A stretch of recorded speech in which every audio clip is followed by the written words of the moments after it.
Hi everyone, welcome to your Thursday science lesson. Now I'm not going to do very much talking today. The main activity is for you to spend a little bit of time on, which I'll come on to in a second. Now this term in science we are starting a new topic. We've left light behind and we're going to be having a look at animals including humans. So looking at lots of different things about animals and humans. And today we are going to start by having a look at the food that animals and plants eat. So I first of all want to ask you the question, what do animals and humans need to survive? Now there are a few things, I've got the two most important things here, but pause the video, what do humans and animals need to survive?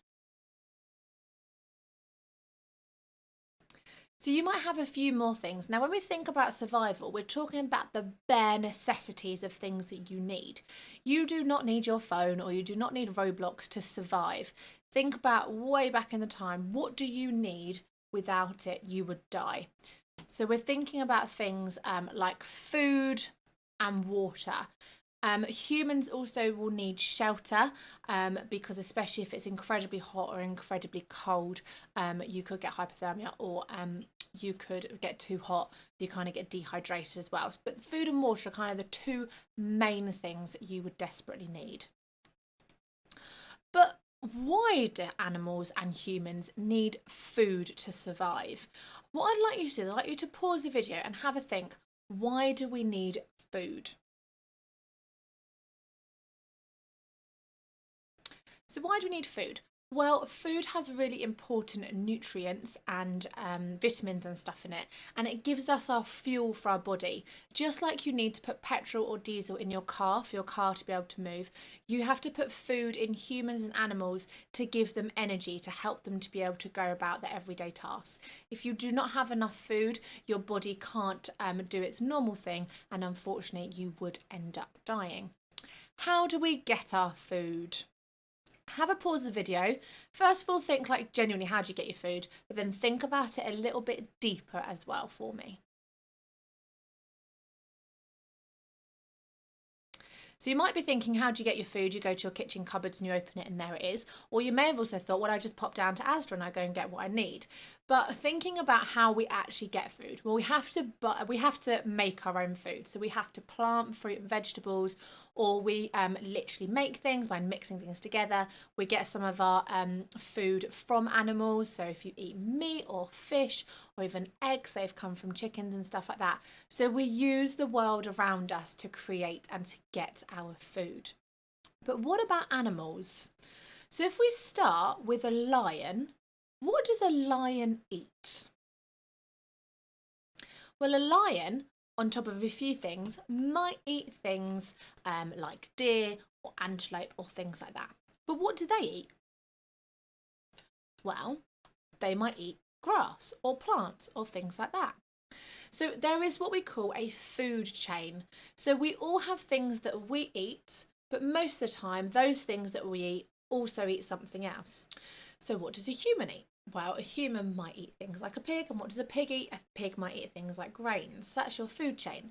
But you can also have some food chains that are much longer and go much further, where lots of different things eat different things. Let's have a think about plants. So how do plants get their food? Because I didn't see the last time I popped into my local Tesco's and there was a plant grabbing what it needed. So how do you think a plant gets their food? Pause the video and have a think for me, please. So a plant gets their food from two things. First of all, in the soil, plants are able to get water and they need water to be able to grow. Now, the other thing that plants need are gases in the air. So plants take in carbon dioxide, that's almost like their food, their fuel that they need, and their water, and then they release oxygen, which is what we need to be able to breathe.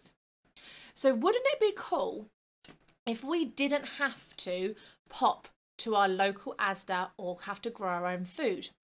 What happens if we could make what we needed? So your job today, your task today is to create a superhero. And what we'd like you to think about and to label and to write a little thing about is how would your superhero take in food and water without eating? This is completely hypothetical. Humans cannot do this. Humans have to eat their food and drink their water and breathe in their oxygen.